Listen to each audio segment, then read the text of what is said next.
Lady Loki, when did you get here? We're having fun. It's just part of my reputation as a trickster. I'm having an identity crisis. We have a live-in makeup artist now, so we will be playing around as one is wont to do.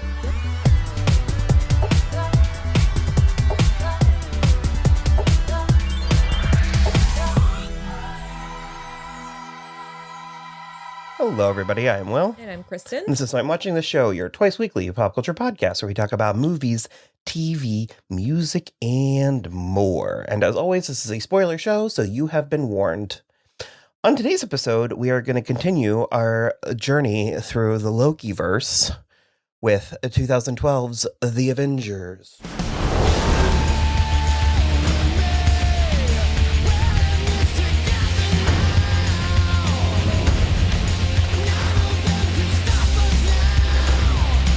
If we can't protect the Earth, you can be damn sure we'll avenge it.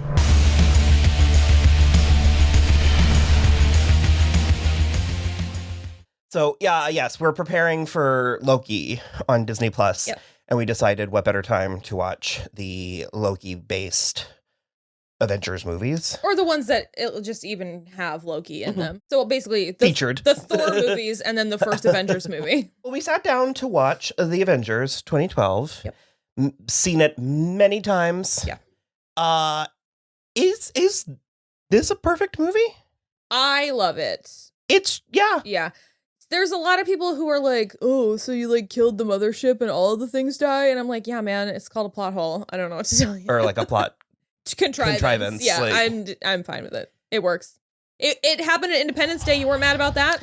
There's a suspension of disbelief that good storytelling, the better the storytelling, the more suspension. Sure. In a general sense. Like, I'm willing to let more go. The better it is and the more fun I'm having. I have a couple of critical things. They're very mild. There's a couple of bad line readings. And it's stuff that it's like in the long haul. And I think it's things that we really needed going through the first time. I compare it to the black leather jumpsuits, the black leather uniforms in the first X-Men movie. It's like we needed that in order to get to this place. Sure. And so it was like Marvel has a tendency to undercut every serious or sentimental moment with a joke. And well, that's more a Joss Whedon that's thing. That's a Joss Whedon special, yeah. Well, it's all Marvel. They have to have the Marvel joke. And there's times where I'm like, just let it land. Just let it be emotional. Just let it be. And I think at the time when this was still slightly newer territory, we needed that sort of built-in safety net. Because I was going to say, they let it go pretty quick. I mean, there's moments in The Winter Soldier that are just dark, that are just like dark and sad. But I still think everything, I mean, up to and including the trailer for Eternals, where it was like, I don't know, this is too good. We have to throw in a barb, like, to remind everybody. And it's like, we get it. It'll be there. But my point is that I think going through the first time, we sort of needed that built in. Yeah. And, you know, there's been a lot of talk about the Marvel movies being a little uninspired, especially in terms of like design or score or what have you. And, you know, it is a very standard score. Sure. That doesn't mean it's not effective. That's the thing, is it's effective and it's recognizable. And every time I hear that big fanfare, I get goosebumps.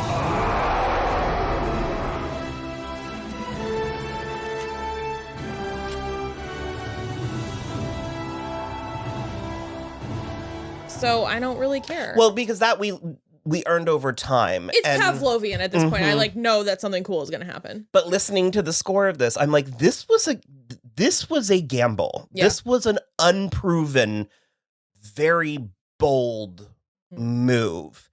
And so in that regard, the fact that this was able to please everybody, I think is quite an accomplishment. And yeah, I mean, I like top to bottom, I love this movie. I think it's a lot of factors. I think like they cast everybody really well. I think by this point, the majority of them knew who their characters were already. I mean, well, this is our introduction to Mark Ruffalo's Bruce. Yeah, but and it's Mark Ruffalo is like a whole different animal. He can like come in straight out of the gate with that kind of character development. But I feel like this is also our proper introduction to Natasha, because she's Natalie in Iron Man 2. It's like she's being someone else. Yeah. And I think that like her portrayal and her performance, Scarlett's, of Natasha in this and Winter Soldier are probably my two favorite. Yeah. You know, I love, that doesn't mean like some of my favorite moments are from later movies, like especially the shorthand she gets with Steve Rogers and all of that. Because I was going to say, I love her in Civil War, and she has a couple of really good emotional moments with Steve and T'Challa. And then, I mean, she's obviously so on point in Endgame and Infinity War. Well, because and like I said, I mean, we had her in Iron Man, but this is the Avengers. Yeah. And, you know, there's talk about what could she and Hawkeye bring to the team. And I think we've said this before, but crazy indescribable amount somehow.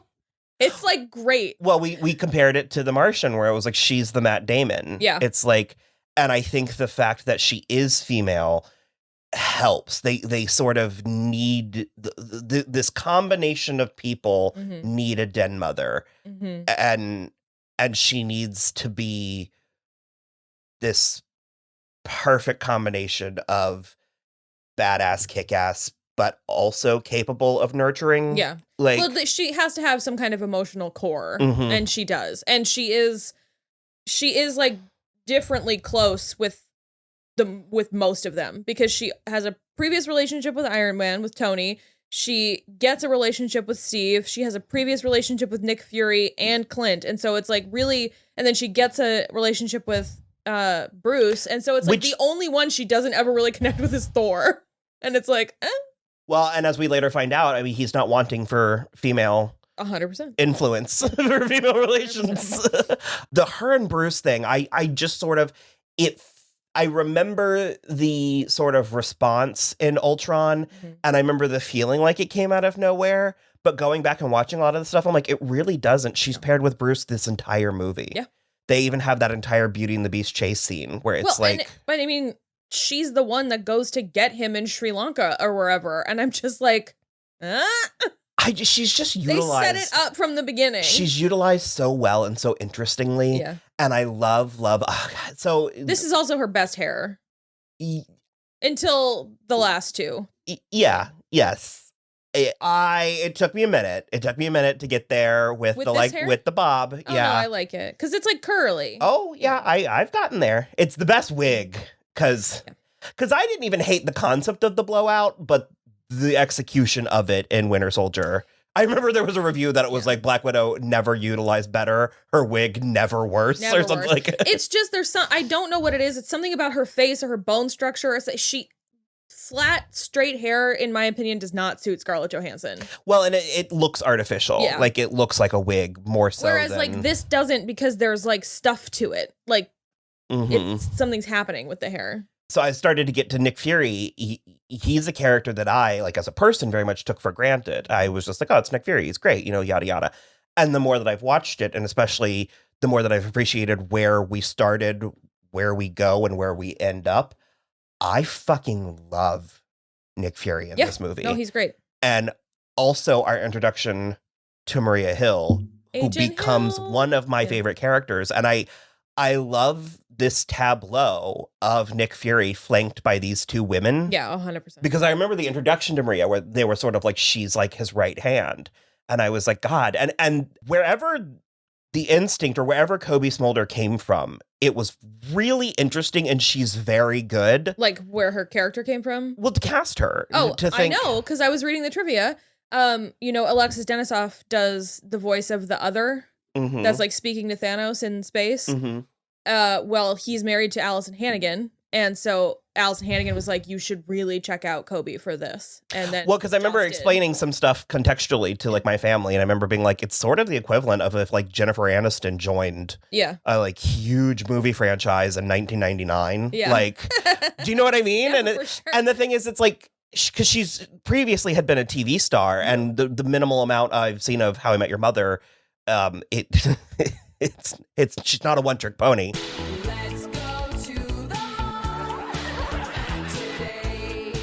she never feels out of place or stunty or like. I think it's again perfect casting, because it's like it's one of those franchises where it's like I don't think there's like a weak bit of casting in the bunch, where it's like lots of other things, like the Harry Potter franchise, there's people I don't like in it. The Twilight franchise, there's people I think are miscast. It's like I think there's a couple people miscast in the Hunger Games, and it's like granted, I've read all those books and I'm very limited knowledge of the comics, but like I think based on the way they all mesh together, I think the casting across the board in the MCU is like top notch. And I also didn't realize that they like revamped Nick Fury in the year 2000, and they like asked Sam Jackson if they could base his physicality off of him, and he was like, yeah, sure. And then he got cast. Funny. And I was like, well, that's like funny. That's like next level. Because I know there was like a kind of a straight to video in the 90s where David Hasselhoff is Fury. That's more what he looked like in the comics. Yeah. Crazy. But I just the Samuel L. Jackson is just like eternally cool, and interesting and funny and badass, and it's like there's not a thing that he doesn't pull off. And to move on to Coulson, the Coulson scene, like that was a damn dirty move that he pulled, but with the cards, the Captain America trading cards, they are literally dripping in blood. They slide in a pool, and then and Steve doesn't need that. Steve does not. Steve was the last one that needs that. Steve is already traumatized. He already is like not fitting into this group or the world as a whole as he is currently presenting himself, and it's just like he needed to feel guiltier that he didn't get a chance to sign the trading cards yet. Like, holy crap. So twofold. I want to come back to Coulson, but I wrote down as we were watching that both Captain and Thor, I would say, they feel the least like themselves in this movie. I agree. You're totally right. Steve is such a like stick in the mud. Like, well, I loved it then. I loved it the first time because I think it rings true, and I love the line reading of when Natasha's like, they're basically gods, and he's like, there's only one god, ma'am, and they don't dress like that. And it's like, I love that for him in this part of his journey. Love that for you. Yeah, I mean, okay, I see that. And knowing where it goes, I think the arc is beautiful, but knowing where it goes, coming back to this place, I'm like, you are in suburb. Well, Steven. So that is one of the funny things, is that I think, especially in Endgame, where they're like going and trying to get all the stones, and he's like ends up fighting this Cap, like Endgame Cap ends up fighting this Cap, and this Cap is like, I could do this all day, and he's like, I know. He's like, well, Jesus Christ. Because you know how it registers to me here? How? It registers to me here that he's actually genuinely afraid. Sure. Yeah. Like he's putting on this tough guy thing, and not because he can't back it up, because we know he can, but he is so out of his element. I was going to say, he's totally out of his depth in this scenario. I think he's trying to compete with Tony and everyone around him, and as evidenced by the I understood that reference. You said that Chris Evans like thought that people were going to think that Steve was stupid. And I think, was like, no. And I think Steve would feel that way. Sure. Yeah, that's fair too. One of the things I actually think is the most fascinating about this movie is like for the teamwork of them, of like the actual Avengers, like all but like Natasha, they're trying to prove themselves to each other. Well, because that's one place where this movie is, and again, we don't like doing this, but it's just too easy to not do it. But it's like when you compare this to something like Justice League. Yeah. It's like Justice League, first of all, they rushed to it, and then they were like, it's there. See, it's the thing. We're here. It's Justice League. Where this was like, yes, this is the Avengers, but like this movie is about them becoming the Avengers. Yeah. There are two questions that this movie asks. It's the crux of the movie is, can these heroes come together and defeat this villain? And that sounds like one, but it's two. Yeah. And you technically don't need this one. They just need to defeat the villain. Yeah. But the fact that they do manage to come together first, and then as a team, as a unit, it was so much realer. It was so much more organic. And well, we had met all of them already. Well, but it's like a roller coaster. It's like a 0 to 50 roller coaster where it's like sometimes that's not the best. Yeah. Sometimes getting there the fastest and craziest route possible isn't the best. My favorite roller coaster of all time is Thunder Mountain Railroad. It's just it's the wildest ride in the wilderness. Like, and it's not the Hulk roller coaster, which does go 0 to 50. Yeah, and so it's the kind of thing where it's like I love that there is a moment, there is a pivotal scene in the middle of this movie where it's, can these people even be in a room together? Yeah.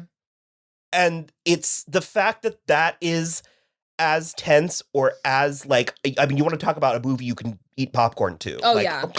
Like, as the actual fighting set pieces, it's just like, and especially like you get revelations, you get, I love the Thor's arrogance. I love when he pulls that out. Yeah. Because he does it sparingly, but like, he's the bear arms and like, because this is my least favorite of his costumes, but although these arms are not great. We neglected to mention this is the one that started it all.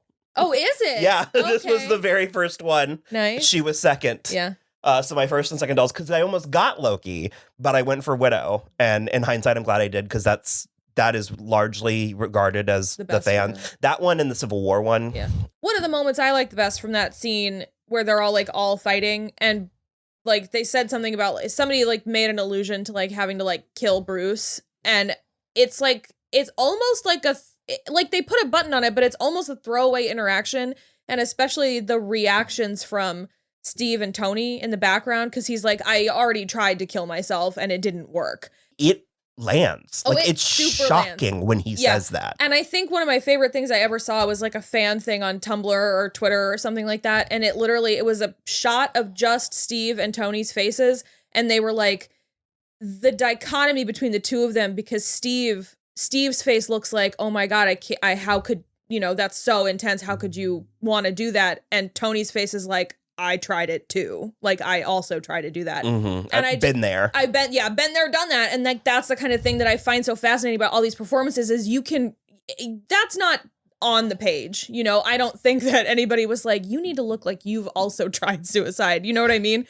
But I think that their performances imbue it with enough that you can go there if you want to. Like, you can understand how Steve and Tony are both coming at that revelation. And but also, I mean, because they spend this movie sort of coming at each other in a way that can be off-putting, and frankly, some people might. Yeah. Everybody's kind of, all their characters are kind of at an 11 in this movie in a way that, like, in their own movies, they're a lot more even. I mean, I would go as far as to say they're certainly like an 8 or 9. Yeah. It's like...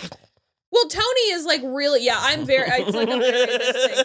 But Tony is really, really arrogant in this movie. And I know that is like Iron Man and Tony's thing, but he is like hardcore in this one. Billionaire playboy. That's a good answer. What is Philanthropist? There's a third one. Billionaire playboy something philanthropist. Yeah. Big man in a suit of armor. Take that away. What are you? Genius, billionaire, playboy, philanthropist. And I was like, he's got you there. I am Team Cap, but that is a solid. Yeah. You okay? No, I get it. I also, having just rewatched these all in a row very recently, it is fun to realize how much animosity they had towards each other from the jump. Well, like, and that's immediately. And that's what I was going to say, because it's the kind of thing that it's like, it could be really off-putting or it could be sort of like out of nowhere. But the fact that they see it through, at least it's like, well, I mean, you can't claim it was like unearned or unwarranted. You put in the work that Tony and Steve don't like each other, so. But also, furthermore, because the second shit gets real, they're both sort of like, okay, we can finish this later. Yeah, I do love that delivery where Steve is just like, or Tony's like, I'm gonna go put on the suit, and Steve's like, yep.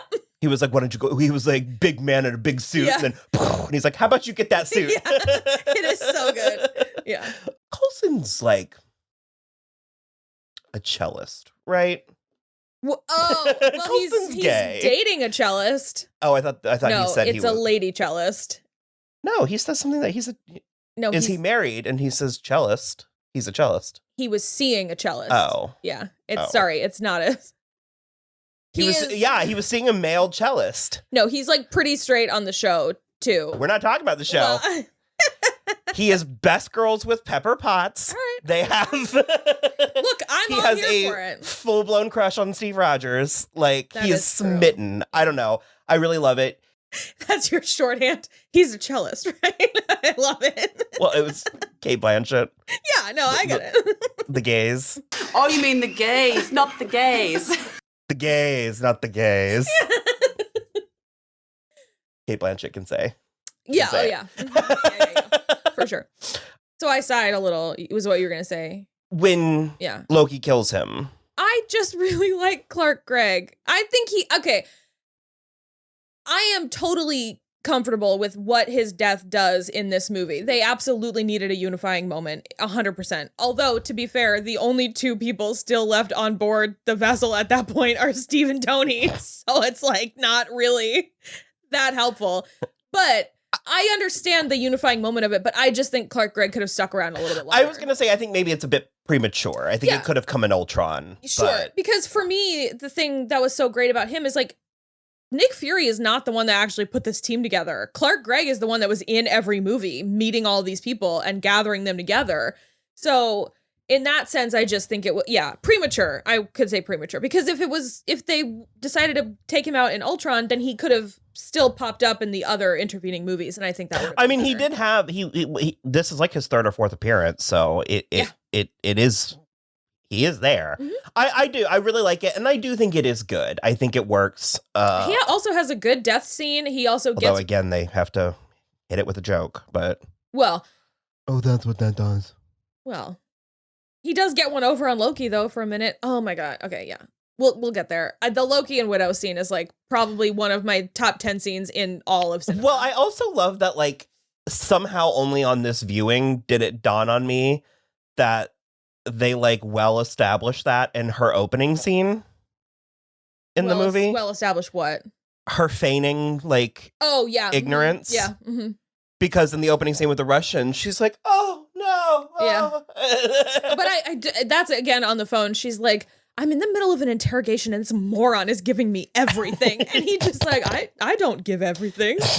Like, and she makes a face and she's like, oh, yeah, of course you do. Because I fell for it the first time when she was like confronting Loki. And his like minutes, like Loki is such a fucking chotch in this movie. Oh, yeah. He's a literal Nazi in this movie. But it's like, is it just the charm and charisma of Tom Hiddleston? Yeah. Because he murders people. Mm-hmm. I mean, he basically threatens to rape her.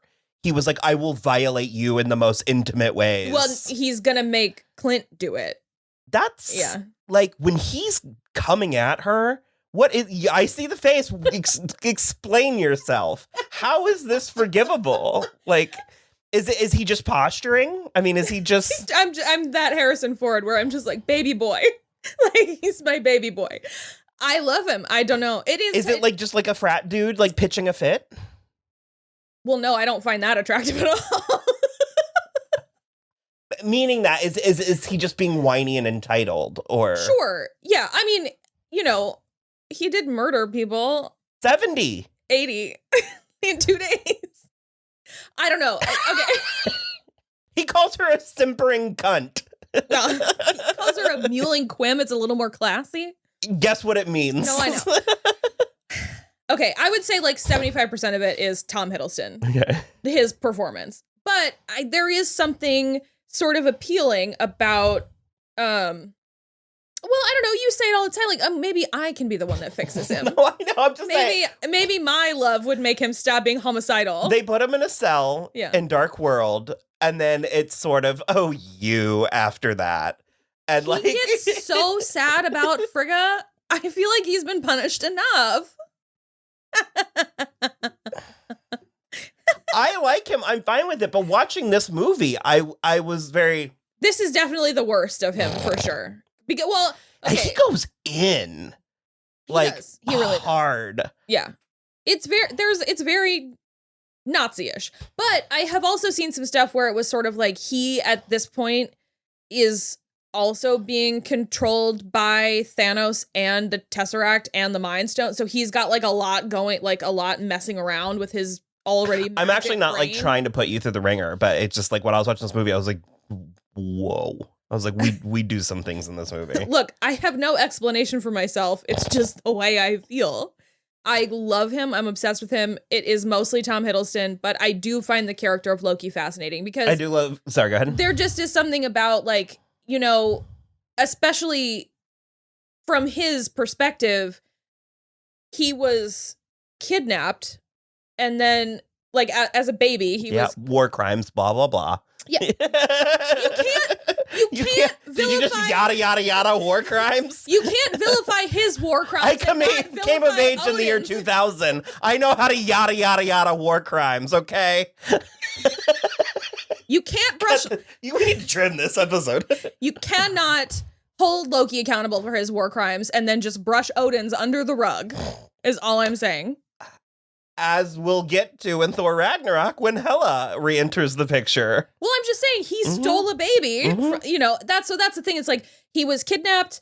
He's been overlooked by everybody in his life, except for his mother, his entire life. You know, and then he, like, you know, falls off the planet and dies at the end of Thor. You know, there's just like he like staged a coup, but yeah, again, yada yada. Who's not doing that these days? Who's not doing full coups? No, I don't know. There's just there's a lot that's interesting and, like, that's fun to unpack. And I think that's the thing. That's the point where Tom Hiddleston's performance comes through because he imbues it with so much more than I think is on the page. He's also having fun. Yeah, I think there is such a, like, twirl of the cane with everything that he's doing. So sometimes a literal cane.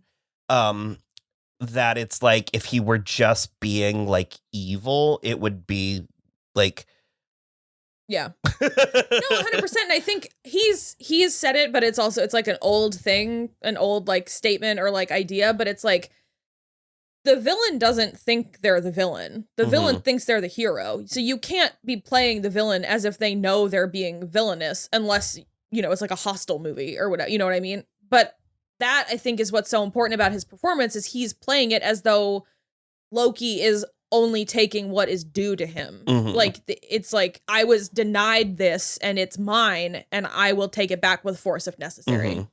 I do love, like, the whole center piece of this movie where they're on the helicarrier and when Fury is, like, kind of, like, chewing everybody out and he's like, why do I feel like he's the only one that wants to be here?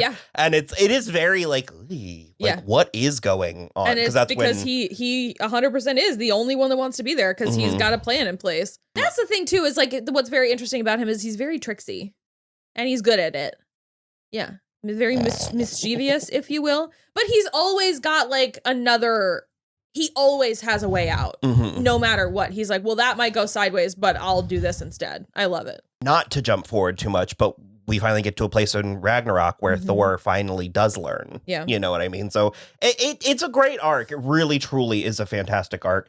Because also I think his chemistry with all of them, but Hemsworth works. As I mentioned with both Captain, with both Steve Rogers and Thor, that I think that they're the least developed in this. The moment where I feel the most Thor is when he's talking to Coulson about the creatures, the elephant thingies. No. He's like, do you have the blah, blah, blah on this planet? Oh, okay. The bilge type. You know, huge, scaly, big antlers. You don't have those? Don't think so. Well, they are repulsive. There's the scene where they, like, get off the Quintjet and they're, like, fight, like, Iron Man and Thor and Loki are all fighting, like, in the woods. That feels like it's in a different movie to me. Like, that's not, it's very like, it's like very angry and, like, dramatic. And I just, like, I know that there needs to be drama in a movie like this, but it's like, it's so they're still in the Shakespeare thing that like they thought they had to do with Thor. And again, it's like, I don't mind the undercurrents of that, but it that's like all that's there for him in this one. And which, I mean, it's fine because we get to develop him further later, but he is on the weaker end of the spectrum. Yeah. I weirdly love the scene with Bruce and the security guard. Are you an alien? What? From outer space, an alien. No. Well then, son, you've got a condition. The writing and the performance of that security guard. Yeah. It is so necessary it's that thing that I love because obviously you throw a werewolf at 10 people, 9 of the people are going to go, oh my God, a werewolf. What's happening? I don't understand. Blah, blah. But I love that occasional 10th person that's like Harry Dean Stanton. He's like a thing. He was an alien. Right. I love that 10th person that's like, yeah. Wow. So what are we gonna do? You got a condition, son.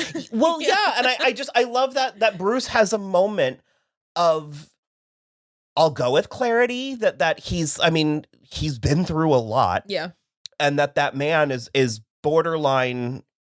Well, I mean, he empathetic. Like, there's just something where he's like, and he was like, came down all bit. He was like, are you an alien? But just the like fact that he's not shocked or angry or scared or whatever.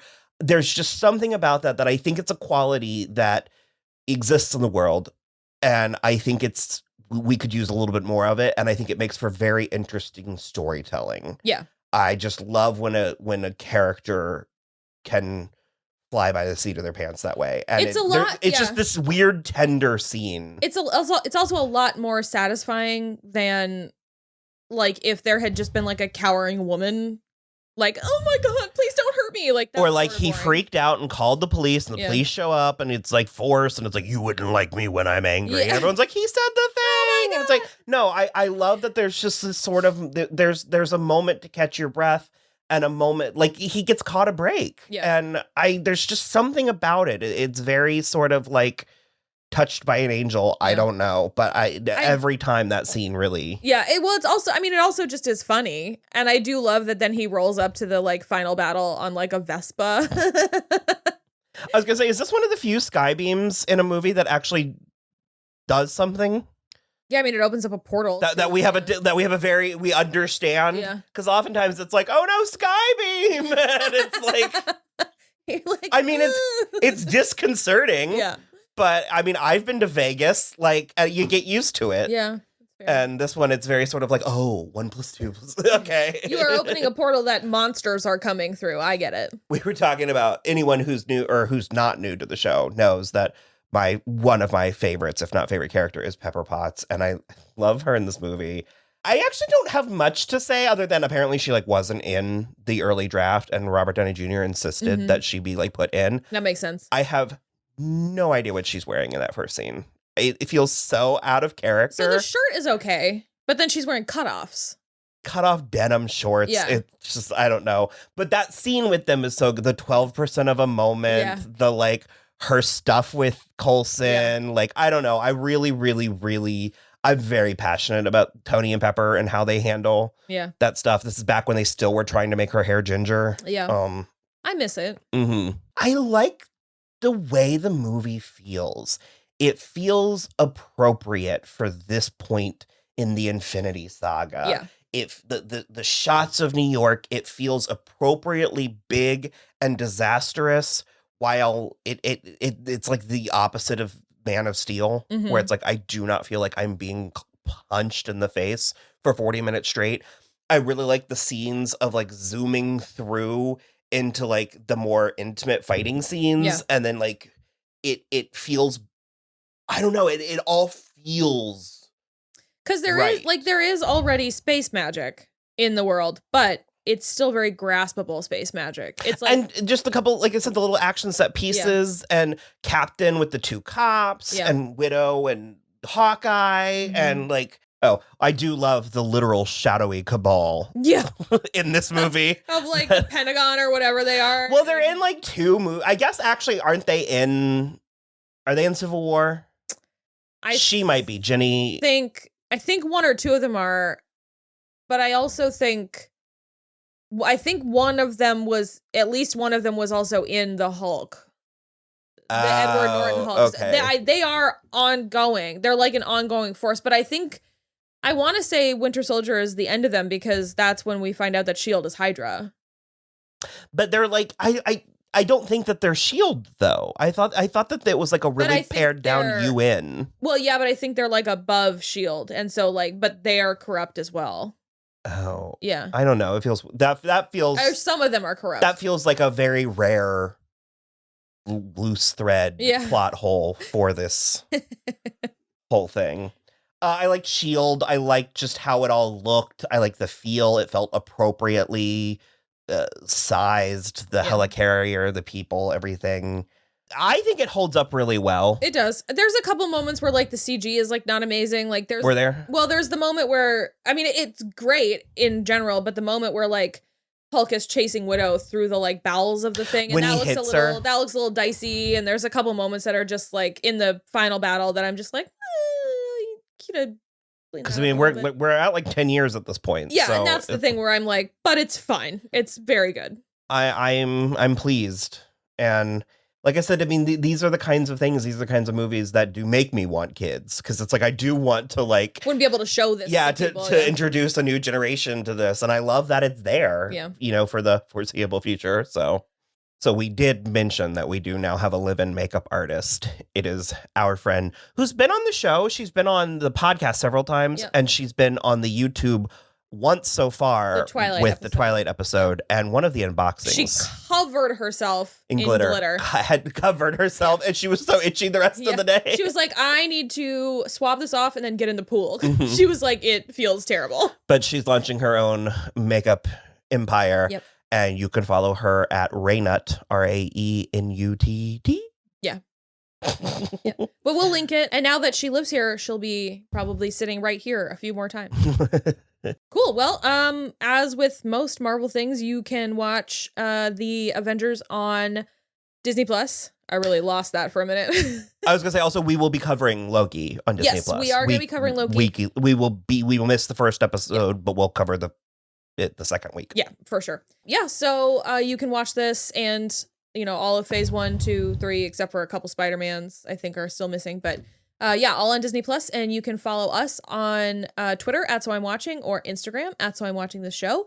We also have a website, soimwatching.com, which links out to everything, including our Patreon. Is that where I was going? Yeah. Mm-hmm. The Patreon, which we are currently using like a tip jar. So if you want to throw a couple bucks our way, head on over there. We're in Give the me process. my money. I have to buy wine. Yeah. We're also in the process of rebranding a little, and I think that we are going to start having merch. If you want some merch, it'll be over there too. So. Oh, I wanted to start doing things. They do it where it'll be like they set goals for like the thumbs up and stuff, and it apparently incentivizes people. So let's try and get 143,000 thumbs up. The entire first chunk of the movie, she thinks she did it because she didn't follow the simple. Okay. Aim big, manifest destiny. It's already mine. Woo, woo. All right, that's it. Goodbye.